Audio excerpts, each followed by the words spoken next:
थोड़ा सा बताना चाहता हूं। देखिए, मैं जब 14 साल का था, स्कूल में था, सुबह ज्योग्राफी की क्लास में था, मैं पढ़ रहा था, सामने बैठा था और मेरी एक टीचर आई, अंदर आई और उसने कहा, राहुल तुम्हें प्रिंसिपल बुला रहा है। मैं बदमाश था, बहुत बदमाश था जब छोटा था। बहन से पूछ सकते हो क्या क्या करता था मैं, अभी भी करता हूं।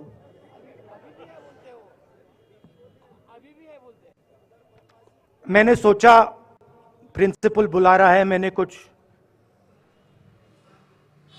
गलती की होगी, अब मार पिटेगी। वहां पे केनिंग होती थी, मैंने सोचा था अब केनिंग होगी मेरी। मगर जब मैं चल रहा था,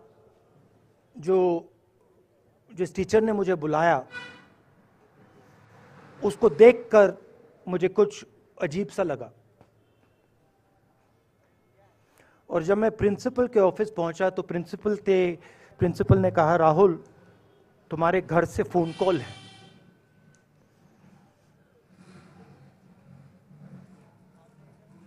और जब मैंने उसके शब्द सुने, मुझे पता लग गया कुछ गलत हो गया है। मेरे पैर कांपे और मैंने जैसे फोन अपने कान पे लगाया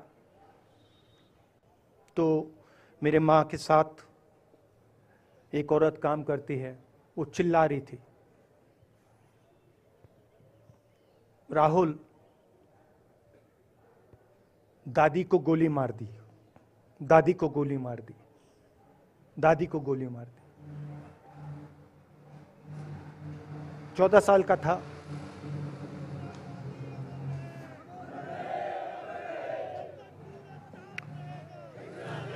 देखिए, ये जो मैं कह रहा हूं, ये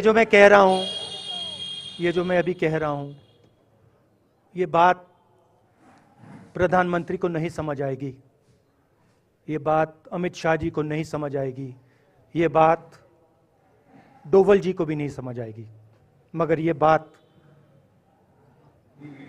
कश्मीर के लोगों को समझ आएगी, ये बात सीआरपीएफ के लोगों को समझ आएगी, ये बात आर्मी के लोगों को समझ आएगी, उनके परिवारों को समझ आएगी।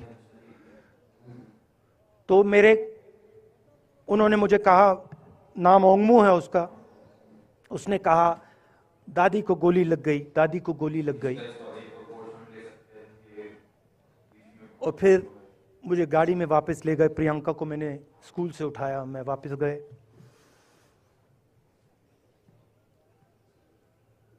और फिर मैंने वो जगह देखी जहां मेरी दादी का खून था।